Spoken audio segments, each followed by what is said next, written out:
People need to respect you regardless. Being feminine doesn't mean being, you know, passive.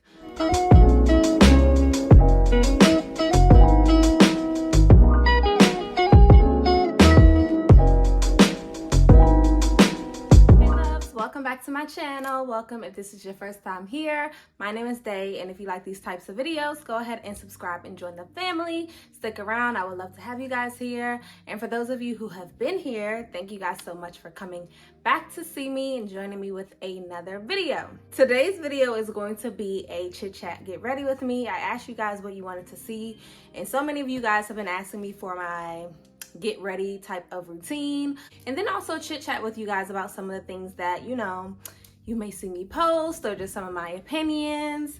And I wanted to narrow it down to the two main topics, which is mostly one, how to increase your feminine energy, how to be more feminine, that type of vibe. I think a lot of people are into that now. And two, tips on finding the right one. My brows are done, and then I apply just a little bit of coverage on some of my blemishes because I have quite a few from pregnancy and stuff. The first things I like to do is layer on my concealer, and I use Fenty concealer, I use NARS concealer, then another NARS for a little bit of brightening. So which topic do you guys want to talk about first? I think maybe let's talk about the tips on finding the right guy kind of thing. The only way you can really find out who somebody really is through time. After time develops and stuff, you know, then you start to see the type of person that people, you know, that someone is. That's the only way you can really tell. Now up front though, I do feel like there are some ways that you can tell right away if somebody is your type or not. Seriously. I just put a little bit of that Fenty, that dark stick around. I feel like a lot of women confuse themselves when they want one lifestyle but then surround themselves with men who want the other. I think that asking somebody up front if they want children is probably the first thing you need to do before you start to get serious with somebody, because that's going to be a deal breaker for you. Whether, you know, somebody's going to be a good father. And I also don't think that you can turn a guy into a good father. He just has to want to be, you know? So I think that is step one, just really being around the type of men that you want to be with. And that is also with you know, everybody has their thing. Some women really like men who are providers. You want a man who has a lot of money.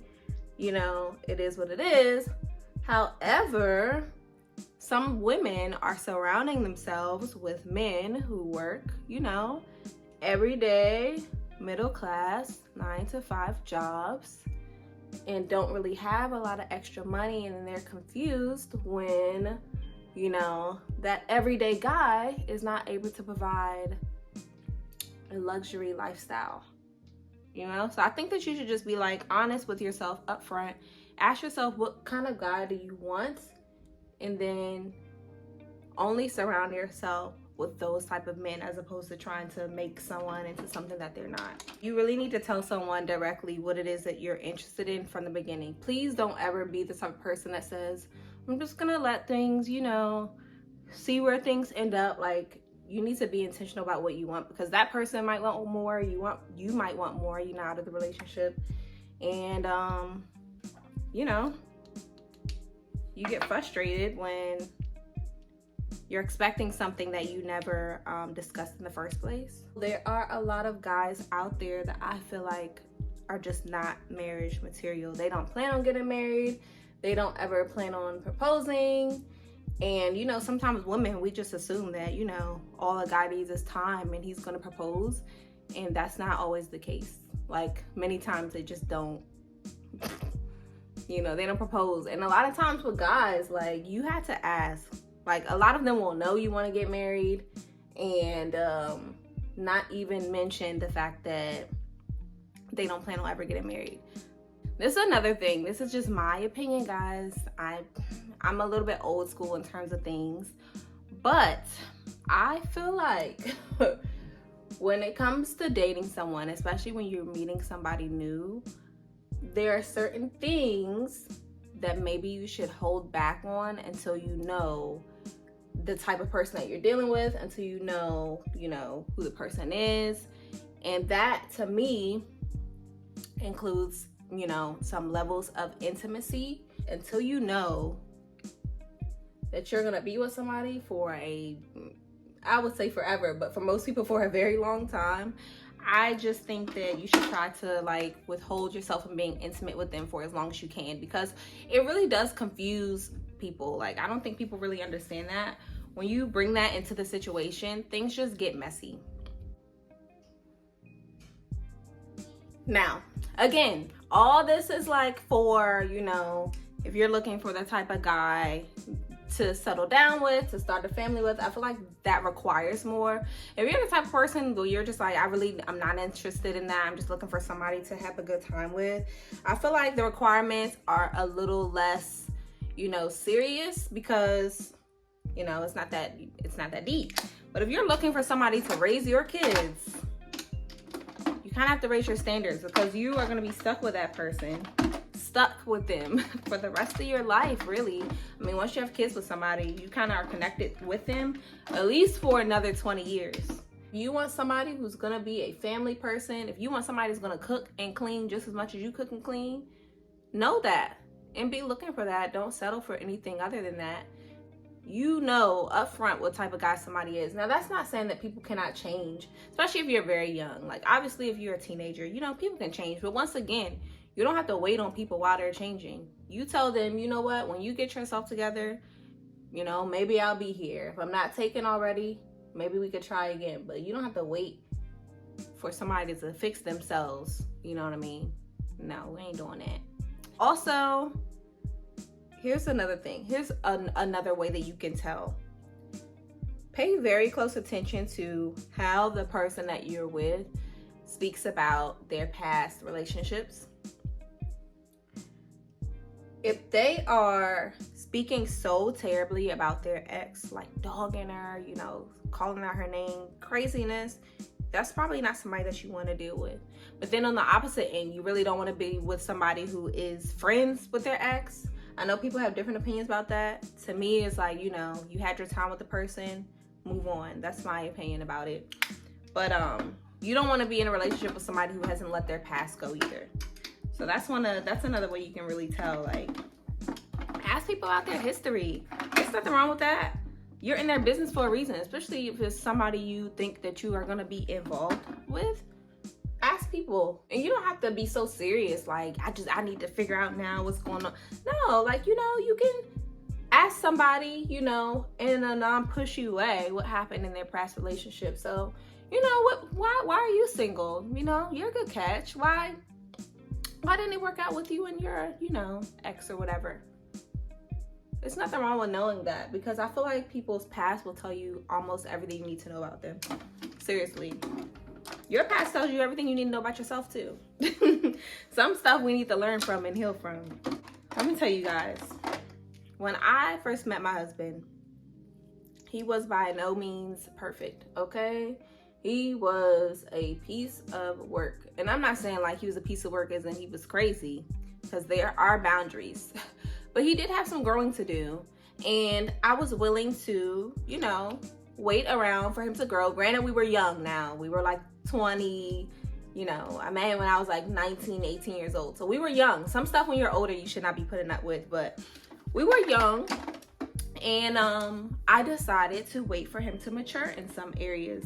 And that's not a problem. However, did I let him do whatever he wanted to do? And did I just wait on him and not, seek out other interests? No, I did not.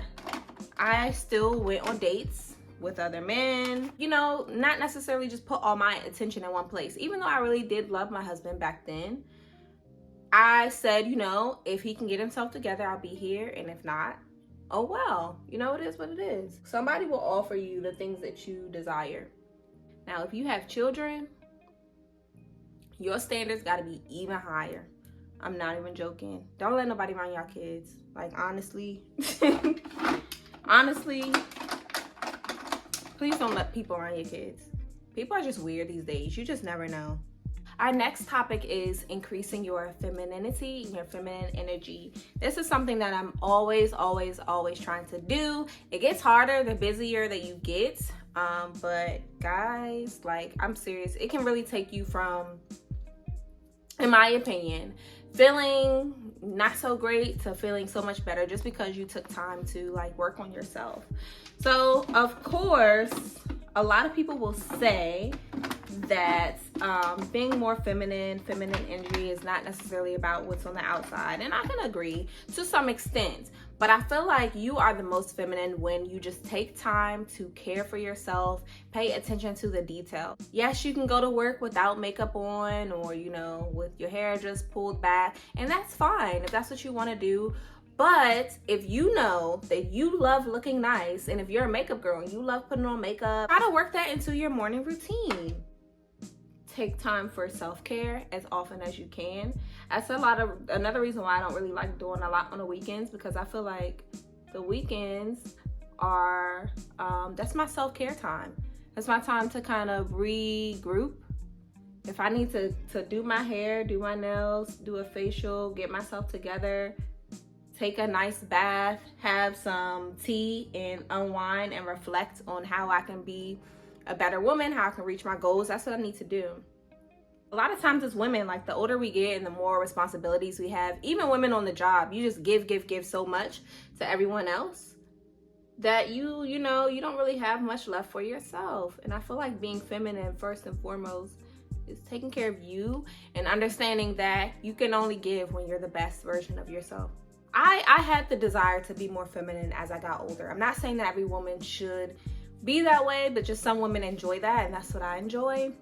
And you know, that's what made me happy. That's what makes me happy, being feminine, being put together. I really like that.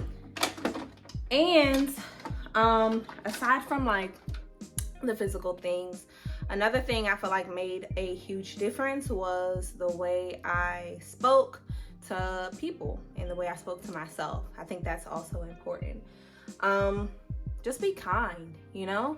Now, that doesn't necessarily mean that you can't tell someone, you know, about themselves when you need to, because people need to respect you regardless. Being feminine doesn't mean being, you know, passive. Even the way you speak to someone when you correct them, and knowing, you know, that you don't have to cuss somebody out to get your point across. You don't even have to yell. To be honest, I don't yell at all. I don't yell at my kids, never. I don't yell at my husband. You should be able to say what you need to say without yelling and without, you know, coming out of character, because what you say matters without you yelling. I said what I said. I don't have to yell to do that. You know exactly, you know, what I'm saying and how serious I am. And also the way you speak to yourself. Like, I had to do that as well. Stop, you know, being so hard on yourself about the things that you don't have or the things you haven't accomplished. Just be proud of who you are, and then carry yourself like you're proud of who you are. I think other people will see that and match that energy. That's what I've noticed. I do the same lip combo all the time. Unless I'm doing a color, it is the same lipstick shade, it is the same liner, and it is the same lip gloss. So it is MAC lip liner in Chestnut, which is like the black girl liner, right? MAC Naturally Transformed lipstick, and it's a nude lip, but it's very important to understand the undertones of nudes. So some nudes have like a peachy undertone, some nudes have like a golden undertone, and I think this one has more of a golden undertone. And then I always use a Fenty lip gloss, whether it's Sweet Mouth, which is like my favorite, that's why it's running out, or sometimes I use the Diamond Milk, or sometimes I just use the regular one, the regular Fenty Glow. But yeah, that's pretty much it, all those things.